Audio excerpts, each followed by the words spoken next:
What's up, guys? Welcome to Sterling on Cinemas, and that's Cinemas with an S. And today I will be giving you my review on Queen&Slim. Now, I'm excited for this one because I've spent so much time trying to get a lot of insight and deeper meaning up to this movie because while it is a very interesting film, I just wanted to understand the deeper meaning. So I watched the bonus and a lot of featurettes. So prepare to hear some of my great insight on this film. Now, if you're new to this video, don't forget to like, share, subscribe, and leave a comment on the section below if you have anything to say. And most importantly, watch. So, the synopsis. After Queen&Slim's first date takes an unexpected turn when a policeman pulls them over for a minor traffic violation, they was swerving a little and didn't use a turning signal. So, when the situation escalates, Slim takes the officer's gun and shoots him in self-defense. Now labeled cop killers in the media, Slim and Queen feel that they have no choice but to go on the run and evade the law. But when a video of the incident goes viral, the unwitting outlaws soon become a symbol of trauma, terror, grief, and pain for all people across this country. Now, how do I feel about the story of Queen&Slim? Well, to sum it all up, here's the thing. The story of Queen&Slim is just a more modern take on Bonnie and Clyde, with the criminal pair being black. However, Bonnie and Clyde were an American couple who traveled the United States with their gang during the Great Depression, known for robbing banks, although they preferred to rob smaller stores and rural gas stations. There are a few similarities and differences between the classic couple and the Afro-American pair. One of the things that I love about this film is that it twists the expectations of a police encounter. Because like nowadays when you watch movies like this, you expect when a black person gets pulled over, you already expect the worst because it's all for the shoot first, ask questions later. But as if you saw my review on The Hate U Give and my review on Black and Blue, yes, that is a problem with this police system. This is once again another movie where a white man pulls a gun on a black man. However, we get a bit of a reversal with the cop getting shot at, which is an even worse outcome.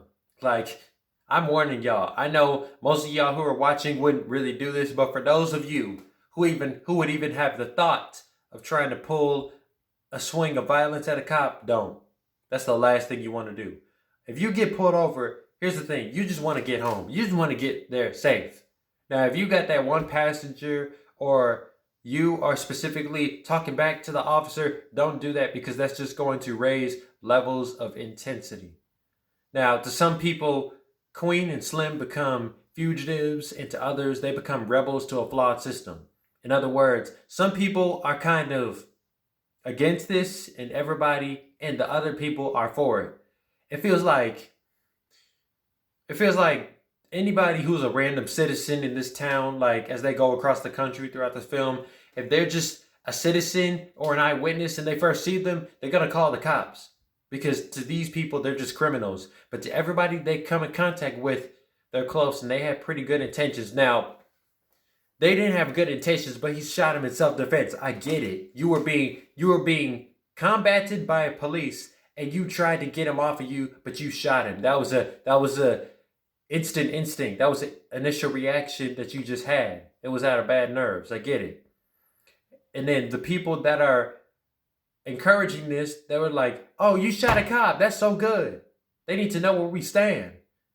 Like, those are the two different sides that we get in this movie. Like, there are these people who are for it, and then there's the people who are against it.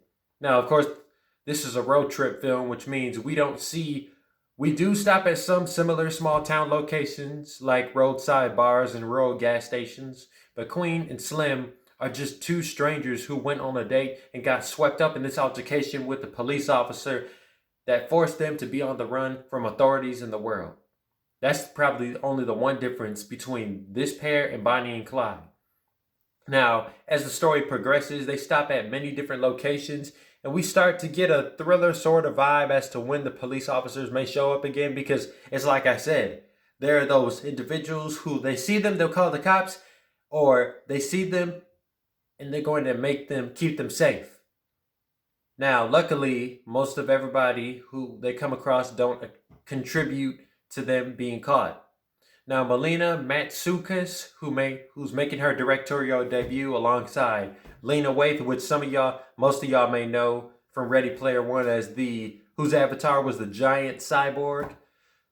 So they decided to make this film entirely shot at real life locations. Now I know that's the thing nowadays with most movies, they're shot at real locations, but it's like they blend real environment with CG background, but like every background in this movie is real. Like they actually shot this stuff on the road. She also wanted to shoot this movie in a way to make the audience feel as if they're on a road trip with Queen&Slim. Now, when you watch this movie, you are going to feel that way. Like the camera's going to be at a certain perspective as if you're just outside the car or you're driving with them. It's pretty great. The characters. There are only several major characters in this movie, and they are mostly there to support Queen&Slim in their escape. Now, at the beginning, they are just two strangers. Like I said, they're two strangers who were forced to be together on a date. But by the end, they have a powerful love that reveals their shared humanity and shapes the rest of their lives that I'm sure they was going to plan for years to come. Now, throughout the road trip, they have both started to change a lot, especially Queen. See, starting out, she was a strong and independent black woman who answered to no one, but as the film transpires, she starts to open up to Slim and the people around her. Now, according to Lena Waithe, the producer of the film, she decided to name the black woman Queen because in a way, most black women are strong and independent and their own person like a queen. I am shout out to all of the strong black women out there, whether I know them or not. And Slim got this name because nowadays it is a name that some black men give to each other, whether they're Slim or not. Like, hey, what's up, Slim? What's going on, Slim? You good, Slim? She also said that the reason that the audience didn't know their names until they died in the end, which I was wondering myself, was because that is how we all got to know Trayvon Martin, Emmett Till, and Oscar Grant. We didn't know, the world did not know these names until tragedy struck. And a person's name or identity doesn't really become recognized by the world until that happens. And it was nice to know that each of the characters that they encounter through the film will always remember. From Uncle Earl to the shepherd's residence, which is the house where they jumped out of, and everybody in between. But it's not like nobody knows a specific person or a group of people when they are alive, but only the people they encounter and become close to. And the world doesn't know their name until they are dead. Because, by the way, their real names are Ernest Hines and Angela Johnson. It's pretty interesting. That was one of the most questionable things I had leaving the theater. Rotten Tomatoes gives it an 82% score. Now, Queen&Slim is a unique and interesting take on a real-life crime couple. This romantic road crime drama directed by Melina Matsoukas is a one-of-a-kind story that will last for many miles to come.